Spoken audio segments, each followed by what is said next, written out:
여러분은 60세 이후에 하면 바보 되는 일이 무엇이라고 생각하시나요? 1위는 바로 퇴직금을 자식에게 자세히 알려주거나 사업자금으로 빌려주는 것이었습니다. 하지만 더 공감을 받았던 말은 따로 있었습니다. 바로 70대 노인의 글이었는데요. 요즘 시대 자식 말고도 속 썩이는 일이 많아요. 정신 안 차리면 나만 바보 되는 건 순식간입니다. 이처럼 요즘 같이 바쁜 시대에는 반드시 알아두어야 하는 것들이 있습니다. 그래서 이번 영상에서는 똑똑한 사람이 나이 먹을수록 절대 하지 않는 생각 7가지를 구체적으로 소개하려고 합니다. 지혜로운 인생을 보내는데 많은 도움을 줄 거라 확신합니다. 영상 아래에 좋아요와 구독 버튼 한 번씩 눌러주시면 감사하겠습니다. 지금부터 시작합니다.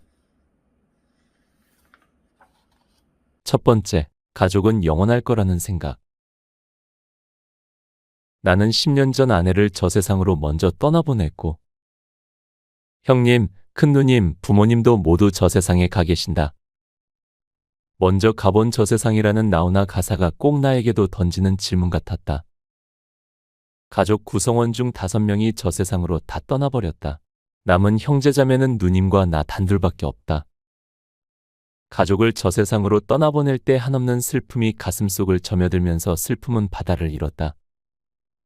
세월 속의 눈물은 말라버리고 메마른 슬픔만 이내 가슴속에 잔잔한 아픔으로 남았다. 죽는다는 것은 삶에서 필연적인 과정이지만 받아들이기까지는 많은 학습이 필요하다. 인생 후반기에는 가족의 죽음, 특히 배우자의 죽음은 어느 날 갑자기 올 수 있기 때문이다. 가족과의 이별에서 내가 먼저 떠날 수도 있다. 저 세상에 가는 것은 순서가 없다. 죽는 시기는 오직 신만이 알 수 있다. 배우자가 먼저 떠날 수도 있다.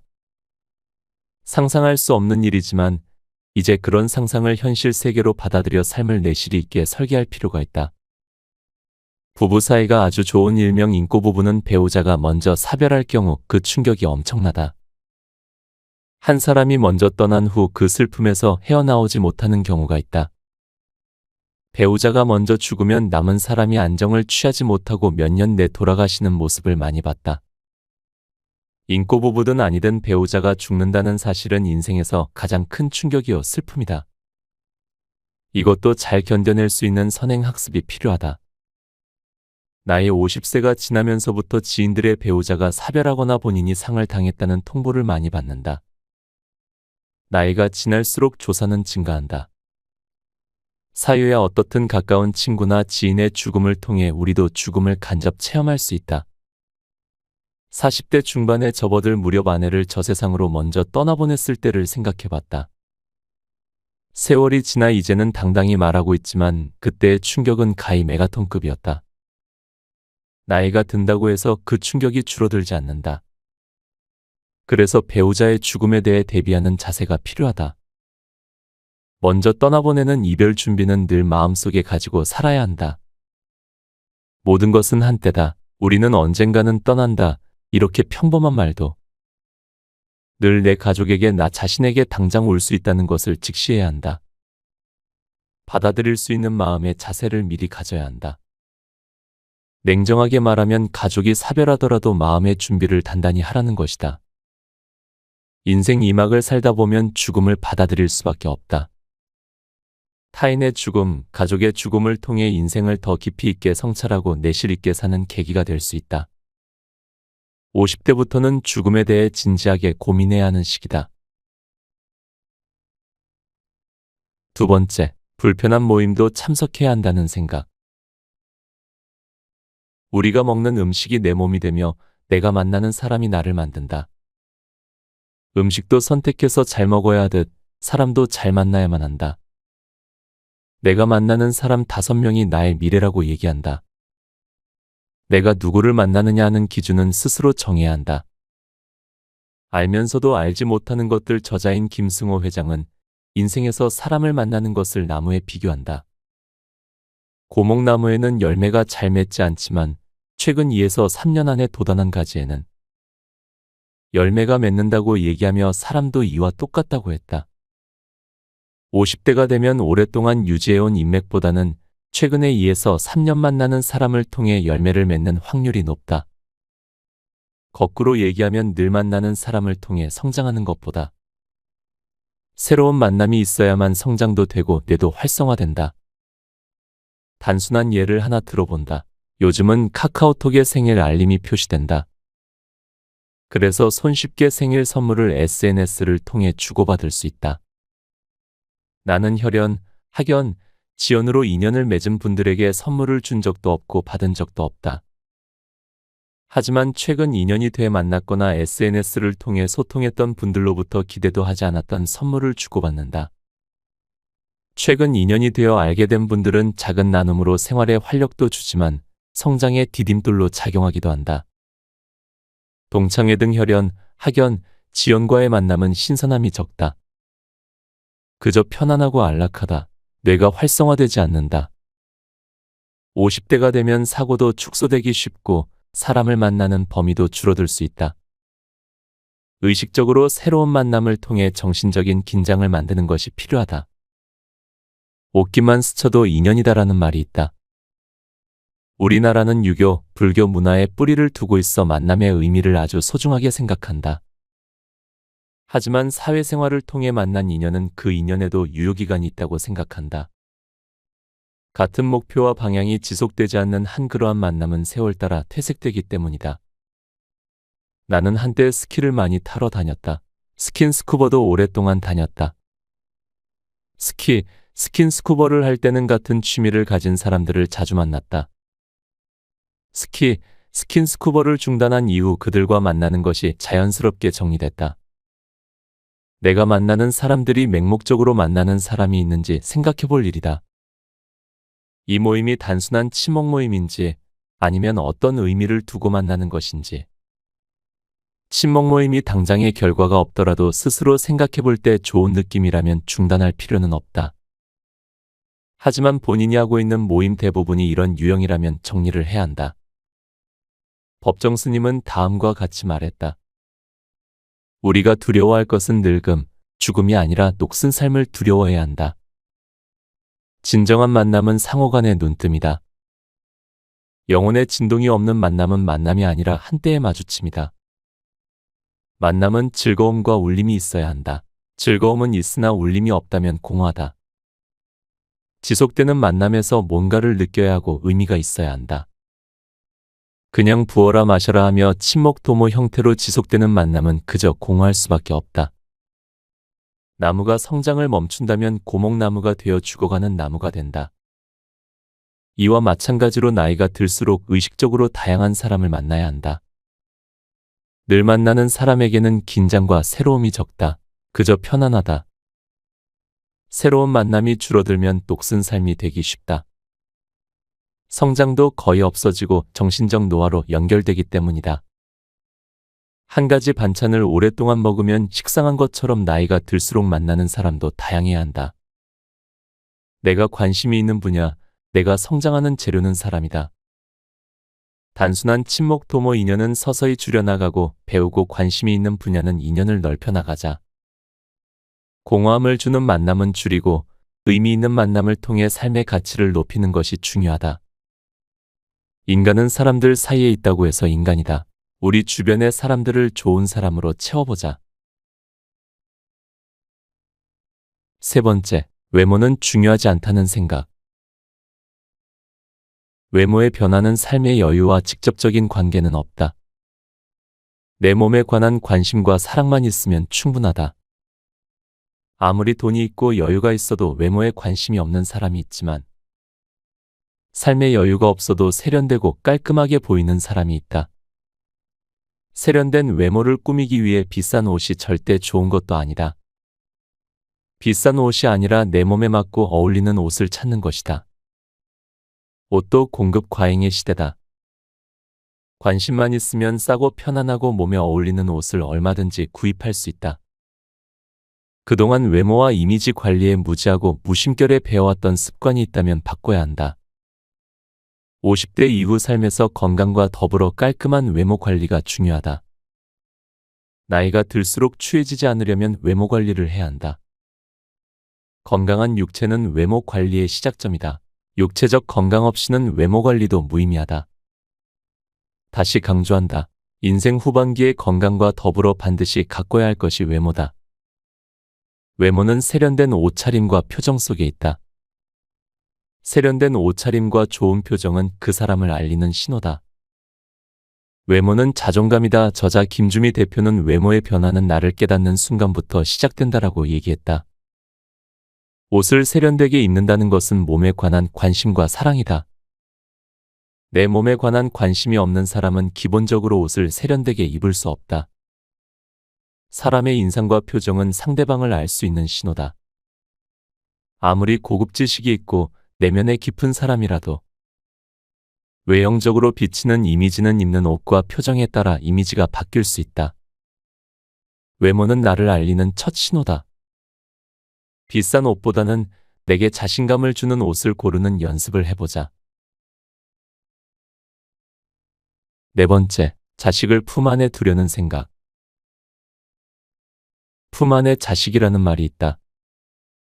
모든 스스로 할 수 없는 미성년자 자녀는 부모의 도움을 받으며 성장한다. 하지만 스스로 모든 것을 할 나이에 있는 자녀, 즉 정신적, 육체적, 재정적으로 독립을 한 자녀는 부모를 찾아오는 횟수가 점점 줄어든다. 다 큰 새가 둥지를 떠나듯 성인이 된 자녀가 둥지를 떠나는 것은 자연의 이치다. 50대가 되면 자녀가 둥지를 떠나는 모습을 보더라도 있는 그대로 받아들이고 외로워하거나 쓸쓸해하지 않아야 한다. 인생 후반기에 접어들면 심리적으로 받아들여야 할 것 가운데 하나가 고독과 외로움이다. 한부모 가장으로 10년을 살아왔던 나는 고독과 외로움과는 절친한 친구라고 해도 과언이 아니다. 아니, 나이도 젊은데 지난 10년 동안 어떻게 혼자 살았어? 고독하고 외롭지 않아? 라는 말을 가장 많이 들어왔다. 40대 초반 아내와 사별하며 혼자가 된 탓에 퇴직 후에 겪게 될 고독과 외로움을 미리 학습하게 됐다. 책은 끔찍한 인생 수업을 해결해주는 묘약이었다. 그동안 많은 책을 읽고 스스로 깨닫게 된 것이 있다. 고독과 외로움은 인간 내면의 가장 밑바닥에 위치한다는 것이다. 법정 스님 책들은 힘들고 어려울 때 내 영혼에 큰 울림과 치유를 줬다. 가슴을 저미게 하는 명문장들이 많았기 때문이다. 그 문장 속에 숨어있는 의미를 되새기며 고독과 외로움을 견뎌낼 수 있었다. 법정 스님은 부부 사이가 아무리 좋은 사람도 고독하고 외로울 때가 있다. 인간에게는 누구에게나 고독이 존재한다. 고독은 인생에서 동반해 가야 할 필수 친구다라고 말했다. 고독이라는 친구를 어떤 감정으로 받아들일 것인지 두 가지로 구분해봤다. 고독은 느끼는 주체를 어떻게 보느냐에 따라 삶의 변화는 다르게 나타나기 때문이다. 첫째, 혼자 있으면서 고독하다고 느끼게 되면 수동적이며 부정적인 감정이 강하게 내포돼 있다. 이런 상황이 지속되면 감정은 걷잡을 수 없이 불안정해지고 우울증세 등 신경불안증으로 연결될 수 있다. 일명 고독감을 느끼는 것이다. 고독감에는 쓸쓸함도 있고 외로움도 있고 허탈함도 있으며 긍정적 감정은 없는 상태다. 둘째, 혼자 있으면서도 혼자가 아닌 홀로 존재한다고 느끼는 감정이다. 이때 느끼는 마음 상태는 능동적인 감정이며 긍정적인 감정이 내포되어 있다. 이런 사람은 고독감을 느낀다고 하지 않고 고독력이 있다고 한다. 타인 속에 오롯이 내 존재를 부각하며 존재한다는 것이다. 어디서든 당당하며 외롭지 않다. 혼자 있으면서 고독감을 느낀다는 것은 타인 속에 고립되는 것을 의미하지만 혼자 있어도 고독력이 있다는 것은 고독을 즐기며 타인과 함께 나아가는 존재다. 인생 후반기에는 누구에게나 고독과 외로움이 다가온다. 자녀가 둥지를 떠나며 노후에 다가오는 쓸쓸한 감정은 고독력을 키워 이겨내야 한다. 고독력은 한순간에 키워지지 않는다. 헬스장에 가서 근력 운동을 하듯 고독을 키우는 힘도 꾸준히 마음속에 근력을 키워야 한다. 이것을 키우기 위해서는 내가 하는 일이 즐거워야 한다. 만약 현재 하는 일에 즐거운 것이 없다면 즐거운 일을 찾아야 한다. 취미 여가 활동을 해보는 것도 좋다. 혼자 하는 취미, 함께하는 취미 등 시간을 적극적으로 활용해 보는 것이다. 바쁘게 보내는 시간에는 외로움이 들어갈 공간이 없다. 이런 시행 과정에서 실수하고 속도가 더디더라도 상실감을 이겨내야 한다. 부부가 같이 있어도 너무 의존적이 된다면 홀로 서기가 어렵다. 같이 가는 영원한 동반자라 해도 언젠가는 혼자 가는 쓸쓸한 존재임을 잊지 말아야 한다. 슬프지만 현실을 현실 그대로 받아들이는 사람만이 한 발 한 발 나아갈 수 있다. 5번째, 은퇴 자금으로 돈을 벌겠다는 생각. 이런 곳에 속아 넘어가는 사람들 가운데 왜 유독 은퇴자들이 많은 것일까? 살아온 세월만큼 사회 경험이 풍부하기 때문에 사기를 당할 일은 없을 거로 생각할 수 있지만 상황은 그렇지 않다. 분위기에 휩쓸려 판단을 흐리게 만든다. 그러면서 쉽게 넘어가게 된다. 누구나 고수익을 바라는 인간의 기본 심리를 악용한 것이다. 은퇴자 또는 인생 2막을 준비하면서 절대 당하지 말아야 할 것 중에 하나가 고수익에 현혹되는 것이다. 이런 사기를 당하면 재정적 안정이 좀처럼 회복되기 어렵기 때문이다. 한마디로 치명적이다. 이런 유혹에서 벗어나려면 무엇을 해야 할까? 나는 주말 농장을 3년째 해오고 있다. 고구마, 옥수수 등을 재배한다. 작년에 풀 관리를 제대로 하지 않았더니 수확량이 감소했다. 내가 얼마나 애정을 갖고 관심을 가지느냐에 따라 농작물 수확에도 영향을 준다. 자연은 정직하다. 절대 오버하지 않는다. 노력한 만큼 수확에 영향을 준다. 주말 농장을 통해 자연의 이치를 배웠고 삶의 지혜를 발견했다. 세상에 공짜는 없다는 평범한 진리다. 뿌리는 대로 거둔다는 것도 비슷한 의미다. 세상에 공짜는 없다. 뿌린 대로 거둔다. 아주 평범한 말인 것 같지만 체화하면 좋다. 살아오면서 마치 경전처럼 생각하는 말이다. 대인관계든 사업이든 한번 생각해보자. 그 어떤 관계든 갑자기 호의를 베푸는 사람은 상대적으로 그만한 이유가 있는 것이다. 세상에 이유 없는 무덤 없듯이 호의를 베풀 때는 반드시 이유가 있다. 10년 동안 아무 연락이 없는 고향 친구가 갑자기 연락이 와서 도움을 요청해도, 그렇고 평소 교류가 전혀 없던 사람이 호의를 베풀 때도 마찬가지다. 인생 2막을 준비하면서 돈에 대한 자기만의 원칙을 정하는 것이 좋다. 돈도 어떻게 버느냐에 따라 돈의 가치는 달라진다. 노점에서 할머니가 김밥을 팔아 모은 1억 원, 농부가 피땀을 들인 농작물 수확으로 번 돈. 직장에서 퇴직하면서 받은 퇴직금으로 번 돈은 삶의 땀방울과 애환이 깃든 고귀한 돈이다. 반면 로또 1등으로 받은 돈, 타인을 악용해서 번 돈은 상대적으로 저급한 돈이다. 같은 돈이라도 어떻게 벌었느냐에 따라 돈의 가치는 분명 달라진다.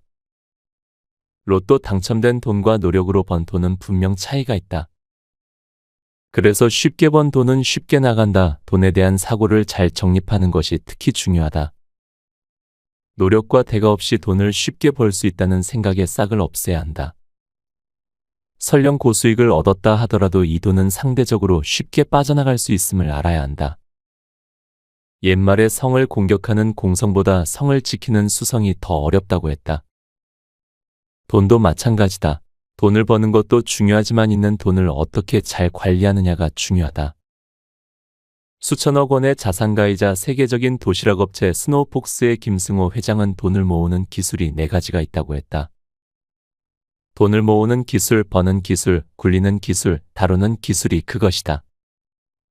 평소 돈에 대한 생각과 태도도 중요하다. 부정한 돈은 칼이 된다. 값진 노력을 통해서 번 돈은 배신하지 않는다. 인생 후반기에는 한마디로 퇴직금이나 노후연금, 목돈을 투자해서 쉽게 돈을 벌 수 있다는 생각의 고리부터 끊는 것이 중요하다. 책 곁에 두고 방송 이어갑니다. 6번째, 나이 들고 남는 건 자존심밖에 없다는 생각. 김홍식의 자존감 산문집에 보면 사람이 세상에 태어날 때는 자존심 없이 태어나 세상을 살면서 반평생은 자존심을 쌓고 다시 그것을 허무는 데 남은 반평생을 보낸다고 얘기했다. 산문집 얘기가 구구절절 맞다. 반평생 동안 자존심을 쌓아왔다면 남은 반평생은 더 즐겁고 행복하게 살기 위해 쓸데없는 자존심은 빨리 버려야 한다. 그러기 위해 원리 원칙을 고수할 필요도 없고 원칙에 다소 어긋난다 해도 따지고 드는 것은 지양해야 한다. 내 주장이 맞다 치더라도 따짐을 당한 상대방의 기분은 이미 상해 있고 자존심도 구겨진다. 자존심은 버리고 싶다고 버려지는 것이 아니다. 50대부터 마음속에 자존심을 비워내는 연습을 해야 한다. 자존심은 버리면 버릴수록 새로운 기회도 많이 온다고 했다. 사랑을 얻으려면 자존심을 버려라. 가난한 집에 태어날 때 특히 난처한 것은 자존심 강하게 태어나는 일이다. 자존심은 개개인이 살아왔던 환경에 영향을 받게 된다. 가난할수록 반드시 자존심이 강하다라고 단언할 수는 없지만 가난한 환경에서 자란 것과 자존심은 어느 정도 상관관계가 있다. 나는 어릴 적 지독한 가난 때문에 새 옷은 입을 수 없었다. 친척이 입었던 옷을 물려 입고 다닌 적이 많았다. 그런데 누구에게 이 사실을 떳떳하게 얘기할 수가 없었다. 지나서 알았지만 그 당시 형편이 안 좋았던 많은 가정의 아이들이 새 옷을 입지 못하고 다녔다는 사실을 알게 되면서 상처난 자존심이 회복되기 시작했다. 자존심이 외부에서 내적으로 영향을 받는 수동적인 것이라면 자존감은 외부 환경으로부터 상처받지 않고 당당하게 견뎌내는 능동적이고 당당한 감정이다. 자존심은 버리면 버릴수록 마음에 풍요가 온다. 반면 자존감은 가지면 가질수록 주도적이고 능동적인 인생을 살 수 있다. 자존심과 자존감은 별개 같지만 인생에서 같이 움직이는 동력이다. 수도 생활을 하는 은수자가 산아 움직여라 여러 번 소리쳤지만 산이 움직이지 않았다. 여전히 꼼짝하지 않자 수도자는 산아 내가 움직이지 않으면 내가 가면 되지 뭐. 말하고는 군중 속을 헤치고 사라졌다. 이 우화를 읽고 은수자와 같은 수도자의 마음이 필요하다는 생각을 했다. 속된 말로 마음에 쪽팔림이 있다면 던져버려야 한다. 쓸데없는 자존심은 버리면 버릴수록 좋은 기운과 기회가 온다. 자존심은 나를 버리고 낮추는 의미에서 비움과 겸손의 의미도 있다. 자존심을 버린다면 삶은 더 아름답고 행복해진다. 인생 후반기 쓸데없는 자존심을 버리면 버릴수록 버린 공간에 새로운 삶의 동력과 에너지가 찾아온다. 7번째, 말을 많이 하면 좋다는 생각. 말은 많이 하는 것보다 적게 하는 것이 유리하다. 말을 많이 해서 문제가 되지 하고 싶은 말을 못해서 문제가 되는 것은 잘 없기 때문이다. 이 사실을 알면서도 현실적으로 잘 안 된다. 꼭 하고 싶은 말이더라도 잠시 말하지 않고 참아내면 원래 하고자 했던 말이 쓸데없는 말이 되는 경우도 많다. 말은 생각의 열매다. 입안에서 하고자 했던 생각이 여물지 않고 입으로 나온 말은 공해다. 그런 말은 상대방이 귀담아 듣지 않는다. 말에는 상호 울림이 있어야 한다. 말은 입에서 나오기 전에 10번 생각하고 내뱉어야 할 만큼 신중하게 얘기해야 한다. 말은 그 사람의 인격과 살아온 삶의 흔적을 볼 수 있다. 말에 힘이 있고 긍정적인 말, 감사한 얘기를 많이 하는 사람은 다음에도 만나고 싶은 사람이다. 반면 말끝이 흐리고 부정적 표현을 자주 하는 사람은 경계해야 한다. 말이 많은 사람도 경계해야 한다.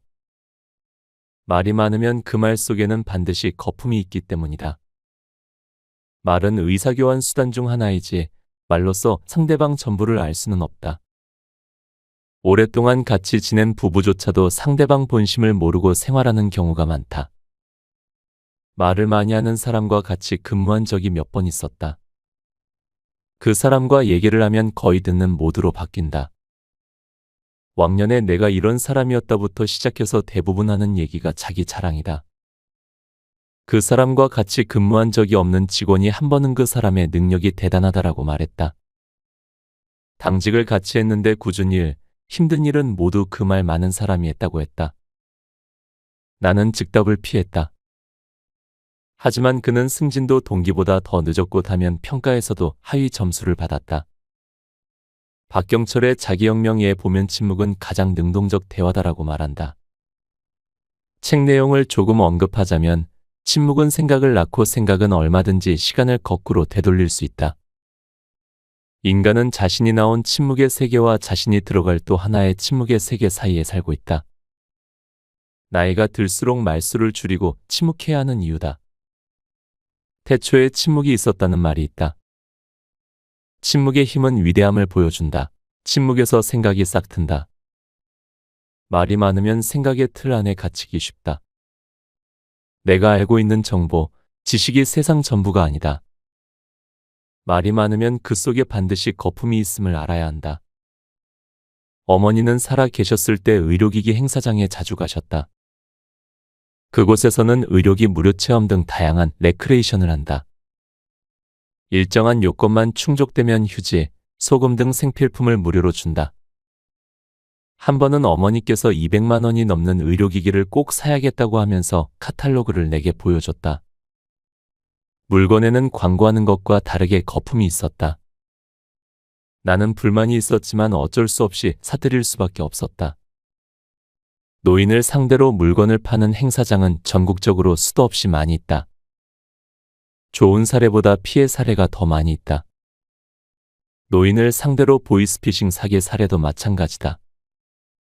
상황에 따라 심각하고 화려한 표현을 통해 상대방을 현혹시킨다. 개인이든 제품을 광고하는 기업이든 어떤 유형이든 간에 말 많은 곳에는 거품이 있다. 부모님 세대에는 통했던 이런 방식이 후대에도 계속될 것인지는 미지수다. 하지만 평소 준비하고 대응한다면 나이 들어서 이런 유형의 사례에 휘말리지 않을 것이다. 곁에 두고의 짧은 생각. 나이가 들면 저는 자동으로 어른이 되는 줄로만 알았습니다. 근데 나이만 들었지 생각은 10대나 20대에 지나지 않았었죠. 그랬던 제가 조금씩 어른이 된다는 걸 느낄 수 있었던 건 다름 아닌 책이었습니다. 시니어분들에게 소개하는 책 곁에 두고 채널을 운영하면서 먼저 인생을 살아온 선배님들의 말씀을 읽고 댓글에도 많은 분들의 이야기를 들었습니다. 덕분에 저는 조금씩 어른이 되는 것을 몸소 느낄 수 있었죠. 어른은 자신이 한 일에 책임을 질 수 있는 사람이라고 합니다. 요즘같이 힘든 시기에 어른이 되는 게 참 어렵긴 하지만 아이들에게 부끄럽지 않은 어른이 되는 게 저의 작은 목표입니다. 오늘도 좋은 어른이 되고 계시는 구독자분들에게 응원의 말씀드립니다. 좋은 책으로, 좋은 영상으로 다시 찾아뵙겠습니다. 함께 해주셔서 감사합니다. 책, 쫓기지 않는 50대를 사는 법을 읽고